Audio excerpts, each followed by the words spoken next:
Sveiki, pagaliau galima pasidžiaugti darbo vaisiais. Gegužės 1 įsigaliojo mano pasiūlyto įstatymo nuostatos, kurios įpareigoja nacionalinį kibernetinio saugumo centrą centralizuotai valdyti ir administruoti visų valstybės institucijų nurodymus blokuoti nelegalius lošimus, finansinius sukčius arba vartotojus apgaudinėjančias interneto prekybos svetaines.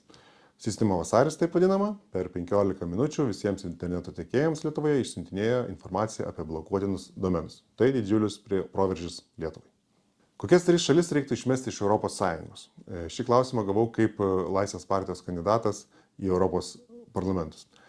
Neišmeskim nei vienos, net Vengrijos ar Slovakijos už jų prorusišką požiūrį. Kai šios šalis Europos Sąjungos narės, mes galim jas įtakoti, stabdyti ten rusiškos įtakos plėtrą per Europos žmogaus teisų teismą, stabdydami Europos Sąjungos paramos ir išmokų skirimą, kas beje paprastai labai svarbu autoritariniams lyderiams. Vilniaus liberalus jaunimas klausia, ką reikėtų keisti Europos žaliojo kurso politikoje.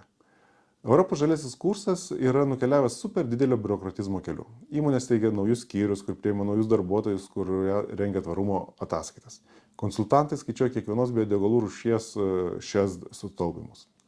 Konsultantai netgi skaičiuos kiekvieno ūkininko žemėse su užrakinto ir saugomo CO2 kiekį. Kartais man neramu dėl to, kad žaliasis kursas yra labiau konsultantų įdarbinimo priemonių planas, o ne kovos su klimato kaita būdas. Kągi šiandien tiek, atsakymų ir klausimų, iki kitų kartų.